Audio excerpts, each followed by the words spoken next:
Bohemian ট্রাভেলগে সবাইকে স্বাগতম। বাইরের তাপমাত্রা এখন -10 ডিগ্রি সেলসিয়াস। আমরা এখন দাঁড়িয়ে আছি 4150 মিটার উচ্চতার তিলিচু বেস ক্যাম্পে। আমাদের সামনে আজ এক বিশাল চ্যালেঞ্জ, বিশ্বের অন্যতম উচ্চতম হ্রদ তিলিচু লেক জয় করার। 5 কিলোমিটার পথ আর প্রায় 800 মিটারের খাড়া আরোহণ। তাহলে চলুন শুরু করা যাক। বেস ক্যাম্প থেকে যাত্রা শুরুর প্রথম 3 কিলোমিটার হলো খাড়া জিগজ্যাগ। প্রতি 1000 মিটার উপরে উঠলে বায়ুমণ্ডলীয় চাপ প্রায় 10% কমে যায়। তিলিচু লেকে পৌঁছাতে পৌঁছাতে আপনি সমুদ্রপৃষ্ঠের তুলনায় মাত্র 55% অক্সিজেন পাবেন। উচ্চতার কারণে আপনার শরীরের রক্ত ঘন হতে শুরু করে এবং পালস রেট স্বাভাবিকের চেয়ে দ্বিগুণ হয়ে যেতে পারে।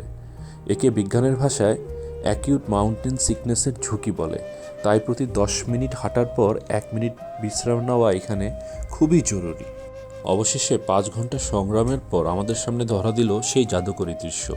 4919 মিটার বা 16137 ফুট উচ্চতায় তিলিচু লেক। তিলিচু লেকটি প্রায় 4.8 কিলোমিটার এলাকা জুড়ে বিস্তৃত। জানেন কি, এর গভীরতা গড়ে 85 মিটার হলেও কোনো জায়গায় এটি 2000 মিটারের বেশি গভীর। এর পানি এতই স্বচ্ছ যে সূর্যের অতিবেগুনি রশ্মি পানির গভীরে প্রতিফলিত হয়ে এই গাঢ় নীল রং তৈরি করে।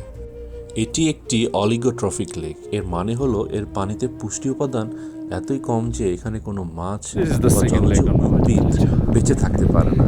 এটি মূলত একটি মৃত কিন্তু অত্যন্ত সুন্দর লেক।